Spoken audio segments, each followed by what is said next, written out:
In this episode, we're talking about what it feels like to be the friend with strong discernment, the friend who sees the patterns that others ignore.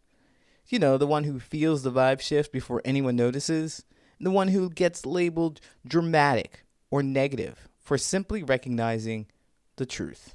We'll explore why this happens, how to trust yourself, and what to do when insight makes people uncomfortable.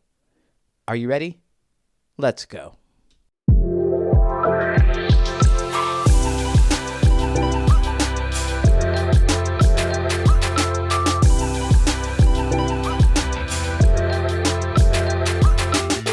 Hey, what's going on? My name is Coach Lee Hopkins. My pronouns are he, him, his, and you're listening to the Patterns of Possibility podcast, the podcast for late identified autistic adults who want real relationships without fake masks.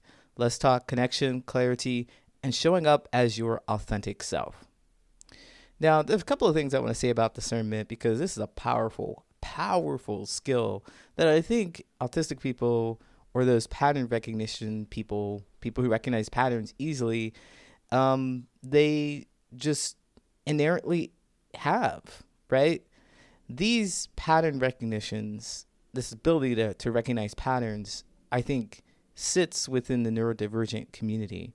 The autistic people who recognize that you said X and you did Y and recognize that many, many times. And we don't notice that other people aren't tracking this kind of pattern. And so we pointed out, like, oh, you said that you were going to show up at 5 and you showed up at 5:30 and you did this many, many times. And I am going to say something about it. And when you do, you get yourself in trouble. People were like, you need to be ignoring this. We know that person's not going to show up when they say they're going to show up. So we're not paying attention to it. It's not a big deal, but it is to you. And that's just a little thing. That's just a little discernment, right? If you're autistic or you're simply deeply perceptive, it often means that you pick up on these micro patterns fast. You pick up on when people's tone shifts, when they have micro expressions that change, or behavioral inconsistencies. I really think that's why the sense of justice is correlated with the autistic personality. The autistic person we have a strong sense of justice. Like, you said that you were going to do what you said and you did something completely different, and that was unfair to me and to this whole group of other people, right? But we're not here to talk about that specific thing. I'm going to talk about this idea of discernment. It's your ability to recognize when people's intentions don't align with their behaviors. And this doesn't come from you just kind of getting a feel for it, but you pick up on, like I said, micro expressions, tone shifts, and then you also have noticed this exact pattern of behavior in many other people you've met before. So it's just pretty easy to map it over to the next person that you meet. It's just easy to do that. Let's say you have a friend who only checks on you when they need something. So you clock that. It's like, oh, well, it is Monday, it's Wednesday, it's Thursday, Friday, oh, you need a ride, you need a designated driver, okay? But you didn't say anything to me in the last few days, okay? Got that. I'll do it this time, but next time I'm watching, you clock it. The second time it happens, I see what this is. And then you want to call it out. And they say, oh, no, you're just being overreactive. It's not a big deal. They try to minimize your feelings. And this happens in so many places, and it's so frustrating because it seems like you are the only person that notices. You're the only person that has a problem with it. Then you start thinking, is it me? Am I the problem? Am I the one who is not chill in this situation, in this friend group, at this workplace, in this family? Is it me? Because I see that their actions and behaviors aren't lining up with anything that feels good and looks good for me. And I'm going to call it out. I don't want it to keep going.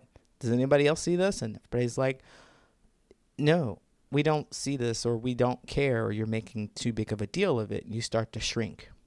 You start to shrink and you start to think, oh, maybe I am just making a big deal because after all, I've been the weird one before. I've been the one to say things and people were confused by what I said, so it must be me. And I'm going to say, oh no, that's the not the direction that we want to go with this. You're shutting down your intuition. You're trying to turn off your discernment, your ability to discern. And when you do that, when you turn off this ability to discern or you start ignoring your intuition, then that's where you start feeling like you've been manipulated. Because no, you don't want to be the designated driver. You want somebody who understands, appreciates, and accepts you and reaches out to you throughout the week to see how you're doing. You want that instead. And you've expressed that you want that instead. And they're like, nah, it's not a big deal. This is what friends do for each other. And you may think, I may be speaking from my own personal experience here, but you may think, oh, this is what friends do. And I don't really have many friends, so this is probably it. You shut down your intuition and you disable your discernment. As I said, it makes you vulnerable to manipulation. And that's where a lot of people want you to be. That's why narcissists and empaths connect. That's why narcissists and autistic people connect. Because we don't trust our intuition as autistic people. And if you're empath, you're thinking about their feelings more than you're thinking about your feelings. So the narcissist will just take advantage of that and they'll shut down any intuition that you have. They'll gaslight you. You'll give up your intuition and your ability to discern to appease them, because that's what relationships are. So you think. No shame if you've been there. No shame if you are there right now. Just want you to be aware of this powerful skill that you have that people are intentionally trying to shut down so that you can't make your own decisions, so that they can take advantage of you. And one thing that I've learned that is true is that people without self-awareness will always project onto the person who has it. So if you have this self-awareness and this discernment about how you are being impacted by somebody else's behavior, you feel it, you know it, you can point it out. You're like, hey, you only call me on Fridays when you need a ride to the bar. I don't like that. You feel that, you know that, that's true for you. And you try to call that out. And people who are unaware about how their actions are impacting other people are like, no, you are being too sensitive. If you gently point it out, instead of reflecting, they're going to accuse you of being too sensitive to this, to that, to get you to abandon yourself, to get you to not listen to your intuition, to get you to disable your discernment. And what if it isn't even about a friendly relationship? What if it's not about family? What if it's a work thing? Well, let's say at work you mentioned that a project timeline is just unrealistic because you have lots of experience. You know, that X factor that no one wants to acknowledge, or something that's happening. There's too much work to be done. The timeline is unrealistic and no one wants to acknowledge that in the room. You're sitting in this room and you know this project's going to fail because you need X, Y, Z, and nobody has even brought these things up. Suddenly, when you bring these things up, when you say, hey, this project has some problems because of X, Y, Z, suddenly you're the negative one in the room. People will make you the villain because they want to believe what they want to believe. And if you have real evidence, if you have real data to back it up, people still want to be comfortable. And instead of attacking the problem, instead of saying, oh man, we thank you so much for bringing this to our awareness, because the whole project would have been doomed without you, that requires them to reflect on their egos. That requires them to do some inside work and do some reflection of their own and try not to be right about this, but really focus on getting the job done. And a lot of people who lack self-awareness just cannot do that. People who lack self-awareness just cannot do that. They're not willing to do that. And so instead of going internal, they make you the problem, because the one who talked about the problem is the problem. But the project then collapses just as you predicted, and you're more of the problem. Nobody's willing to listen to you. They're thinking, oh, you just want to gloat. Look at you thinking you know everything, and they even attack you even further. And then I'll bet you were just trying to help. You were just trying to help save all of this time, all of this energy that you saw 5-7 steps ago, right? But no, your discernment made you the villain because they want to deny, they want to focus on protecting their egos rather than solving the problem. So what do? Because you're going to face this over and over and over again because you have this ability to recognize patterns, and that's just not going to go away. You're not going to forget what you've learned. You're going to forget how you feel. You are going to be around people who are constantly trying to deny what reality is when you're looking at reality in the face every single day and you just want to talk about it. What do you do? Well, the first thing that I recommend is to protect yourself. So if you know from your own experiences that when you call out the elephant in the room, or when you call out the behavior that is upsetting, or when you call out what needs to be done that isn't getting done, people are going to get upset with you. Then don't invite that to you. Don't invite that to you. I like to imagine that people who don't want to live in my reality don't need to be forced to be there. They're happy where they are, and I'm not going to bring them there. It's like trying to wake them up from a dream. They're sleeping, nice, easy, all those Z's just like snoring, like just slobbering all over their face. It's like they're in the deepest sleep ever. And here you come screaming, wake up, wake up, wake up. And you're shaking them, wake up, pounding pots and pans. They're going to be irritated with you. They're going to be irritated with you. And that's what it feels like for them, for you to drop the truth on them, for you to drop the reality of your experiences on them. They don't want that. So I'm not going to invite their rage of waking up at me. No thanks. Especially for something as small as XYZ on the project at work. If my boss is okay with it, if my boss's boss is okay with it, if everybody in the room is okay with it, hey, I'm just getting paid here. That's going to be my position. That's going to be my position. I'm just getting paid to do this thing, and it's part of my job to do extra little toils. And now if you can't handle being that person who has to be quiet, then I recommend still keep yourself safe, maintain that silence for a bit, and then plan your exit. Get out of that space. Get out of space. Get out of space. Get out of space. Go to a space where they appreciate your perspective and your ability to discern. That's what I recommend. For your friends, for your family, they can be a little different because you may be very attached to your friends and you may want to build a relationship with your family members. But still keep in mind that people are sleeping, and if you're screaming and yelling and trying to wake them up, they're going to be frustrated and angry with you. So if you're going to have these kind of conversations with your friends, for example, that one who only wants a ride to the bar on Fridays and never wants to talk to you, then it's worth it to have a conversation with them. It is so worth it to have a conversation with them because you need to learn a skill here when you're talking to people about your discernment or the patterns of behavior that you've noticed. Because if you just decide that you're going to cut this person off and just go away without any conversation or explanation or understanding of their point of view, then you are not going to learn the skill to handle conflict. You're just going to see the pattern and you're going to disappear. You're going to see the pattern of you being discerning, feeling like you're used, and then you're going to disappear. But you also have to use your words in these conversations to make sure that they understand how you feel about the experience. Because I'll tell you what, some people don't know that they're doing things to harm you. Some people don't know. If they're little minor things, they don't know because they don't feel the same way that you do. They just think you're really happy to help.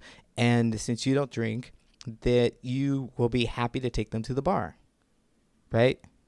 And you have to, and if you do it, even if you have a frown on your face, if you do it, you reinforce the behavior that, oh yeah, this is what I can rely on them for. Like they will believe that about you. that you will take them to the bar, or you do these little things for them because you're not saying that you won't. You're not saying that you're upset. You notice the behavior, but you don't say anything about it. So it's worth having this conversation before you separate. Now, if you're having these conversations and they're not listening to you, then that's an important thing to note too. And this is where you might make a decision to decide that you don't want to hang out with this person in that capacity. Maybe you just don't drive them to the bars on Fridays and your relationship flourishes in some other way. But you will never know if you just cut ties and leave. You just won't know. It's the same with your family members. And I think that the family is a little more challenging because if they're stuck in a way and they treat you like you're the black sheep, or they treat you like you're constantly just waking them up with information about how you're being treated or how you feel or their behavior, and they don't want to hear it, then they're going to get mad at you and they're going to get mad at you. But family, there's a belief that you are always going to be family and that you will always go back to each other. And no matter what they do or say in any given moment, you're always going to be there for each other.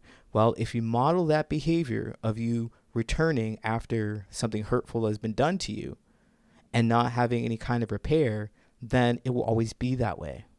So it's a little challenging because their mindset is that you're going to take it and you're going to like it and you're going to shut up. You're always weird. You always got something to say. You're always a little too sensitive. You're always a little this, a little that. And then you go back into the space for the holidays, for special occasions. You pick up the phone when they call you and they belittle you, and you take all that stuff. Then you are dismissing your discernment, dismissing your intuition, and you're reinforcing the fact that they can do these things. If you want to change in behavior from them, it's about setting boundaries. It's really saying loudly and clearly that I'm not going to stand for what you've noticed, the discernment, whatever you notice, like you belittling me, you dismissing my feelings. I'm not going to stand for that. And you set a boundary and you say, I'm just not going to talk to you about this, or I'm not going to talk to you at all, or I'm not coming home. If you deny your discernment, your ability to recognize the patterns of behavior and how you feel about those behaviors, noticing what their patterns are and just completely dismissing it. If you do that, if you dismiss your intuition and you allow them to continue to treat you the way that they're treating you, there's no reason why they wouldn't continue doing it. There's no reason why. If you decide that you are going to shrink down and you just are like, hey, that's just how family is, then that's okay too. It's not something I want to do, but that's okay too. If you go into these spaces and you know that they're going to dismiss you and they're not going to appreciate your discernment, then don't speak about it. Don't speak about what you've noticed. Don't invite the harm and the frustration that will come with you waking them up with your ability to recognize their patterns of behavior, right? So with that being said, I know that it's easy to listen to my voice and to absorb all this information than it is to actually put it into practice. So if you need help with that, I have plenty of events that are happening throughout the week to help you practice your social skills. Whether it is discernment, whether it is setting boundaries, whether it is just opening up and being yourself.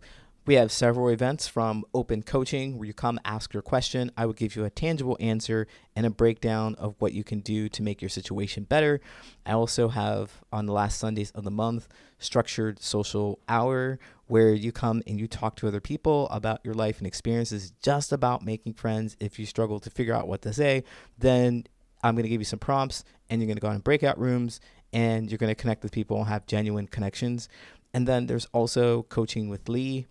A lesson with Lee happens on Tuesdays at 6 p.m. Central Standard Time. So come check that out.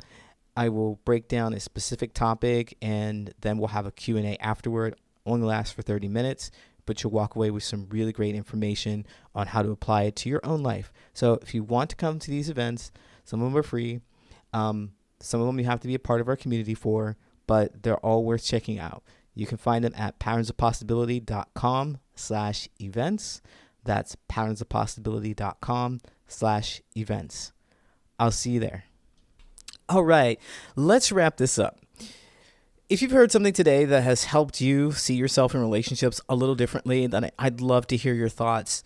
You can leave a comment here, or you can reach me at patternsofpossibility@gmail.com. I'd love to hear your thoughts.